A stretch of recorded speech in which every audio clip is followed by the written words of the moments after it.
I'm really excited, and I know I say that a lot, especially You do. when I do. But it's like when I'm thinking of my dear friend Brian, because She thinks I have speech problems. well, you do. Welcome to The Secret Life of Parkinson's, a podcast created by people living with Parkinson's to help break the stigma of a disease no one likes to talk about. Now, here are your hosts, Jessica Krauser and Brian Baker. So we have Samantha here, who is the founder of Parkinson Voice Project. And Samantha, how long have you been running this nonprofit program? It is a project that I've been working on since 1999. Wow. And Parkinson Voice Project was established as a nonprofit in December of 2005. So it took me 6 years to get it started. And this year we are celebrating our 20th anniversary. Oh, that's great. Congratulations. So how did everything get started? Tell us about what brought you to all of this. Well, it's kind of a long story, so we'll give you the short version. But basically, in the late 90s, I was working as a speech language pathologist in a hospital.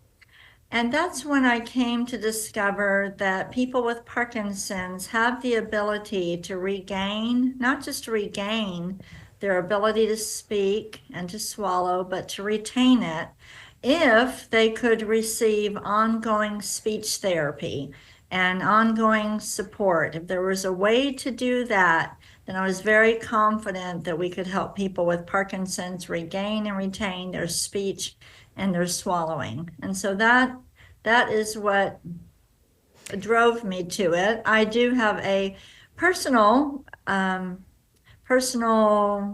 challenge with communication. I was born with a cleft palate. I went through a lot of speech therapy as a child. Really struggled with my speech as a young adult. And so interestingly, even though I don't have Parkinson's, the techniques that we use to help the Parkinson's population, which our program is called Speak Out, and the premise is to learn how to be confident and to speak with intent. So that has also helped me personally. I suppose that's how I got into speech pathology in the first place, wanting to learn more about it. But with Parkinson's, knowing that people with Parkinson's, if they have access to treatment, ongoing speech treatment, that it really could make a big difference in their lives. So what's the difference between, like if I just go to a speech pathologist versus a Speak Out program? It's very different. The Speak Out therapy program was developed specifically for people with Parkinson's, and there's a lot of things that are unique in treating the Parkinson's population. As you know, every person with Parkinson's is different, and so the speech and the voice, swallowing issues are different too, but most of the common characteristics of a speech disorder related to Parkinson's can be a softer voice, a voice that might sound a little gravelly or a little bit rough, trailing off at the end of sentences. And then some people, if they have had deep brain stimulation, they might notice more difficulty with slurring their speech or stuttering, not necessarily, but every person is different. And so what happens is Parkinson's is characterized by smaller movements, and people usually recognize that with smaller steps or smaller handwriting, but they don't think about what the smaller movements, how that would affect speech. In order to talk, we have to take in air, expand our lungs, contract our muscles, push the air back up. The air goes through the vocal folds, which vibrate, then comes up through the mouth. You move your tongue and lips in various shapes to form the sounds. Well, when the movements are all small, then people with Parkinson's are not taking a deep enough breath. Their movement is small. When they're trying to push the air up, then when they're contracting the muscles, the movement is small, and so the air does not come up with enough force, which can make it sound softer or kind of raspy. And then the articulation can perhaps not be as clear because the tongue and the lips, we call it undershooting. The tongue and lips are not quite hitting the points in the mouth they should be in order to make the articulation be precise. So that's one of the challenges, small movements. And so if people with Parkinson's do not receive speech treatment and they continue to use the small movements, then the muscles become weaker and weaker, not because Parkinson's is making them weak. Parkinson's does not make the muscles weak, but if we don't use the muscles, we lose them. So they become weak because of that. Can you rebuild that back up though? Like if like, let's say, I don't want to say you waited too long, but if there's somebody who just, didn't know about this and their speech has already been like, very quiet, can you build that back up? Yes, you can. So progress for everybody will be different. So if the problem is mild, then it's much easier. We can treat people with a mild speech disorder and it can improve greatly. And you may not even know from the way they're talking that they have Parkinson's. They get their voice right back up to a normal level. See, If there's somebody, hope. let's say, didn't know that treatment even existed and they've struggled for maybe 5 or 6 years and their voice is getting softer and softer, they can still make progress. Absolutely. It's never too late. But the difference might be if somebody has a severe problem, let's say every time they try to talk, they're having to repeat themselves 3 or 4 times. And then they go through speak out therapy and now they only have to repeat themselves once. That would be really good progress for Right. that person. It's Yeah. very frustrating not to be understood. You just want to throw up your arms and say, well, forget it. I'm not even going to talk anymore.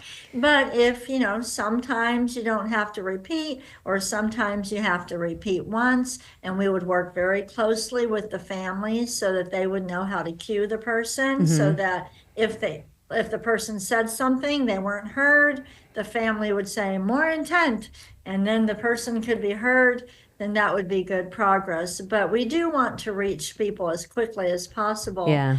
The other issue, though, I want to make sure that y'all are aware of is not just the small movements, but talking and swallowing are automatic movements.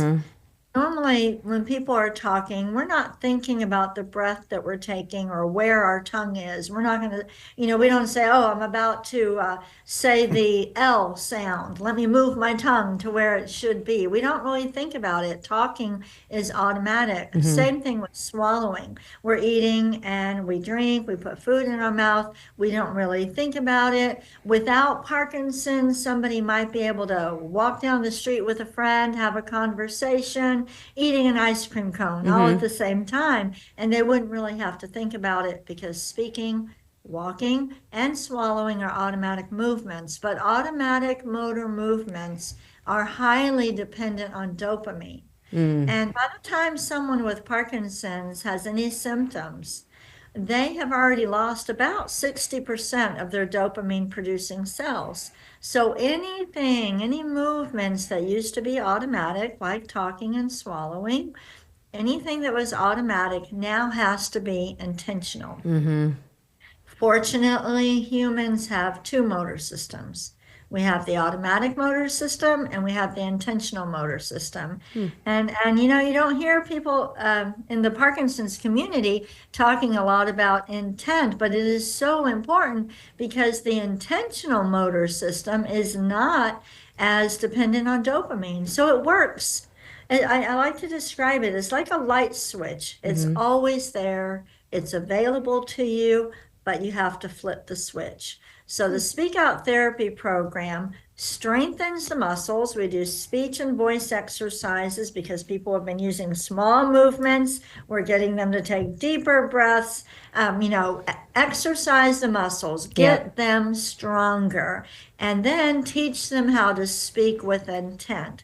Teach them how to transition speech from an automatic function to an intentional act. And that's what the Speak Out Therapy program is. And that's why awesome. the main theme is to learn how to speak with intent and swallow with intent. And then hopefully as patients start to understand that, start to understand the two different motor systems, they start to apply intent to everything that they're doing, walking, riding, putting on their seatbelt, picking up a glass, everything. Intent is, in my opinion, intent is the most important word for everybody with Parkinson's. It will help you incredibly. So you mentioned not just having speech swallowing issues because of Parkinson's, but because of the DBS.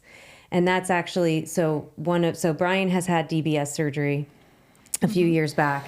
And then I did my DBS, like all the pre-testing, and I'm approved to have it done. But my biggest hesitation right now is the possibility of, getting that slurred speech, because they're like, once you hit the membrane or whatever, like everyone's brain is different, and it's, it's just like, that's what scares me the most. So for people with DBS issues with speech, what do you do? The same things? Is it different? It is the same thing. Now, I have to say, it's not really, we run a speech therapy clinic, so we see the people with DBS that have had trouble. So it's not that everybody with DBS. Oh, no, yeah, sorry. If they have trouble, yeah, we usually hear that slurring. So what I like to recommend is that people with Parkinson's, that before having DBS, they go ahead and have an evaluation, get a good baseline, maybe even go through therapy. It depends. Some people have very mild issues, and it's much better to go through the treatment at that time. So I would get the speech and the swallowing muscles as strong as possible before having surgery. And then after surgery, if there are some issues, then it's not as much of a shock because you know what to do about it. But also, I would say to really talk to your doctor, your surgeon, and be very specific. Of course, everybody cares about their speech, but like, this is your livelihood. So to be even very specific about it and say, look, this is really important to me. I do not want to end up with slurred speech, so that perhaps they would take a little bit more care in there, and test it as best that they could. I think it makes a difference to really point that out. It's not just the tremor I'm trying to minimize or improve. My speech is really important to me. And the challenge with it is that, of course, they can adjust it after the DBS, but sometimes there's only a certain part that you can adjust before you start to see those physical symptoms. So, of course, having not only a wonderful neurosurgeon, but knowing that you have access to a person, a neurologist who is an expert at programming DBS, and meeting with them, and again, explaining or pointing out, emphasizing how important the speech is. Yeah, that's like what you just went through. Right. And what what was the rep saying about like where it was like where the lead was? Yeah. Well, they had mine touching part of the brain that affects your speech. So what he literally brought it up right there in front of us and said, all right, let's just move this around and that around. And I think you guys said you could notice it right away, the difference right away. I think we have to understand you're always fighting against the Parkinson's progressing too. Right. So anybody with the slightest change in speech, I would say run to a certified speak out provider. If you don't need treatment, they're not going to treat you. It's really nice to have a baseline and to check in every 6 months if they did not recommend therapy. But I would much rather, 90% of people with Parkinson's struggle with speech and swallowing. And the main cause of death in Parkinson's, 70%, is due to aspiration pneumonia. And that's due to swallowing complications. So it is a very serious problem, but it is one that can be treated, much easier to treat it when it is a smaller problem, and then to stay on top of it. So the other challenge with speech disorders and Parkinson's, two things actually. There is a sensory deficit related to Parkinson's where people with Parkinson's don't always recognize their speech issues. I heard Their about this. Yeah, yeah. like they, Their it's like family they might recognize it. They said that when I was getting my DBS testing, one of the individuals was telling me about that, and I was like, so but they don't hear themselves? And she's like, no, they hear what they remember hearing in their own head. They don't hear how they actually sound. So it doesn't feel to the No. person with Parkinson's. So this is what I say, somebody with Parkinson's may say, well, it sounds too loud, I say, well, it doesn't sound too loud. It feels too loud to you. So your intentional voice for some people will feel like it's too loud. Yeah. Now, in speak out therapy, we do a lot of recording, audio recording, video recording, because a person with Parkinson's will hear themselves the way other people hear them. So that's what you said with the hearing. Yeah, no, So if we record you, you will hear it. But when you're actually talking, it doesn't feel the way it actually sounds. No, I have that happen quite a bit where to me, I think I'm speaking clear. But people will look at me like, what are you saying? I'm like, wait, don't you hear? I clearly said, but a lot of times.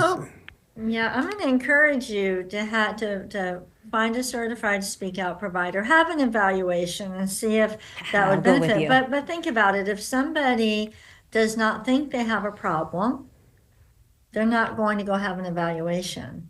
And it's so different from physical therapy because if somebody is dragging their foot or they trip and fall, they go, wow, I've got a problem. But if somebody goes out to dinner and the waitress didn't hear them when they order their food, and so they just point to the menu, I'll have this, the moment kind of passes. It's not the same thing as falling down or having a bruise or hearing that your foot is dragging. And so that's one of the big challenges, the sensory deficit disorder, because people with Parkinson's don't recognize they have the problem. And so they tend to wait too late. It's never too late, but it's much harder to treat. And it's much harder for the patient, harder for the therapist too, but harder for the patient. Again, much easier. If people with Parkinson's would have the evaluation, and then if they need treatment, go ahead and take care of it when it's a small issue. You can get your speech and voice back up to a normal level, to where when you're on the phone or talking, that nobody would even know you have Parkinson's. But if you don't know you have a problem, then you wait too long, and then it's much more difficult.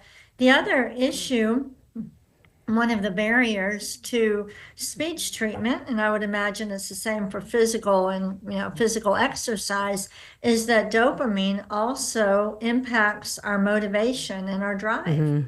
People with Parkinson's can keep their speech and swallowing strong. They go through speak out therapy and they practice every day. Not a lot for speech. It's not a lot of practice, 15, 20 minutes a day, but they're not motivated to do it. I say that Parkinson's is a movement disorder that is battled by moving. And yet people with Parkinson's don't have enough dopamine, so they're not motivated to do the therapy or to do the daily exercise that is really required. So when you go home practice is a big part of the speak out therapy. I was going to say, like when you go to a program or find, because you could just go online to your website and you can find providers that are certified in the speak out. So I saw all the ones that are available in Columbus, Ohio for us. But is it going to like a physical therapist? Like I had to go a couple times. She showed me a few things that I could do the rest of it at home. Is it something similar? It depends. So if somebody has a very mild issue, maybe they only need 3 therapy sessions. but it's basically whatever it takes. So most of our patients are seen for 8, 30. Most of our patients reach their treatment goals in 8 30-minute sessions. Okay. So that would be the average. I would say 8 or 9. Our sessions, most of our therapy at Parkinson Voice Project at our clinic in Richardson, Texas, most of it's done online. So the sessions are 30 minutes long. But there is daily home practice. And as you go through speak out therapy, you're practicing twice a day. And we give you a booklet that has exercises in it. We also host online speak out home practice sessions on our website, on YouTube and Facebook. These are 20-minute practice sessions that we host at no charge. Anybody from anywhere in the world can participate. They're hosted live Monday through Friday, and then we post the recordings because we have people practicing from everywhere. So when it's live for us, it's maybe the middle of the night for all people in Australia. So the recordings are available 24/7. And that also helps with the motivation issue. It's hard to do exercises every single day. So we have lots of different ways. We have a booklet. We also created a digital, an e-library that has booklets and therapy flashcards in it. And then we host the online speak out home practice session. And we're always creating new materials, things to make it more interesting because it's something, once patients enter our program, they stay in it for the rest of their lives. So we need to keep it interesting. You never stop therapy. It's ongoing. You finish your formal therapy and then you practice on your own. And every 3 to 6 months, you go back and see your speak out provider and see how you're doing. Has your speech stayed the same as it was when you finished that first round of therapy? If so, great, keep going with it. If it started to drop, maybe let's do a few sessions, let's get it back up. Or if you've really been working hard, maybe it's even better than the last 6 months, which is not unusual at all. Very, very possible. What do you think? The more you work at it, the better you get. We can look into it. Okay. We'll look into it. I hope so. Yeah. I hope so. You can reach out to me and we'll help you find a provider. But it's just, it can get really bad. So with Parkinson's, Yeah. in the 90s, before Parkinson Voice Project started, when I would work with people, it can get so bad if it's not treated, if you don't treat it, it can get so bad that a person is moving their lips and no sound is coming out at all. There were people trying to make a phone call and the person on the other end would hang up on them because they didn't even realize anybody was talking. Yeah. People can't go through drive-through. It can impact people's ability to work. So you've got your young onset, right? They need their jobs. They're supporting their families. They're already struggling with other issues with Parkinson's. So to have a nice voice, I mean, think about it. If you have physical disabilities, but you have a nice, strong voice, you can still work. Yeah. But if it's the other way, you're strong physically, but you don't have your voice, it's going to be very difficult. Yeah. No, So there's so absolutely. many options, especially for the young onset. And during the pandemic, something that happened is where we really became really good at online therapy. Oh, We yeah. were doing it a little bit before Yeah. the pandemic, but now it is so neat because the young onset population, we have patients who are working full time. And so on their lunch break, they go to their car with their phone and they have their therapy session. Oh, that's great. It's 30 minutes. Yeah. They can, even with the home practice sessions, let's say they go to work, drive to work, and in the car before they get out to go, they use one of the videos and exercise, warm up their voice for 15 minutes and then go in. So the pandemic really, we grew so much during the pandemic. It just opened up so many opportunities for people with Parkinson's. Yeah. Well, because kind of like how our podcast is specifically named The Secret Life of Parkinson's, people like to keep it a secret. So if they don't have to show, show face and just take a call in their car and get something done that's going to better them. That's what they're doing that for. And you're probably reaching people that are in rural areas that didn't have that access to before. So. Absolutely. Now, that's part of our goal with our campaign to reach America. I don't know if you've heard of that, but at our clinic, so our clinic is in Texas, and speech pathologists are licensed per state, unfortunately. There is no national license for speech pathologists. It's all by state. So at our clinic in Texas, since 2008, we have not charged anybody for speech therapy. Our program is funded through Pay It Forward and through donations. So that's how we fund our whole clinic and most of our organization that way. And so that's great for people in Texas, but what about people in Ohio and other places? Well, because we speech pathologists are licensed per state, I can't treat other people in other states. So in 2021, we launched our campaign to reach America. And what we are doing is finding one university clinic in every state to do what we're doing. Oh, okay. To provide treatment online and to provide treatment at no cost. So on our website under About Us, and you can find it under the provider listing too, if you look for Speak Out Therapy and Research Centers, there's 28 of them, then you can go to those. They're at university clinics. They don't bill insurance.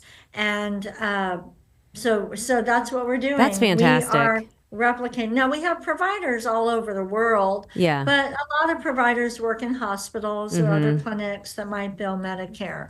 But the Speak Out Therapy and Research Centers treat patients. They train graduate students, which is so important. We've got to train future speech pathologists how to treat Parkinson's. Yeah. And then the centers are all conducting research. And so you can go to our website under About Us, look up the Speak Out Therapy and Research Centers, or when you go to find a provider, you'll also see a button for Speak Out Therapy and Research Centers. So that's great. We're working as fast as we can to make the treatment accessible. Samantha, thank you so much. This is incredible. I mean, I know it's something that always makes me nervous of, what the future can hold. And I know that there's a lot of people that, that I see and talk to that, I mean, it's almost like it's inevitable. It's going to happen. So again, as we exercise our bodies, just continue to exercise all the other parts that are starting to slow us down. But thank you so much for all that you do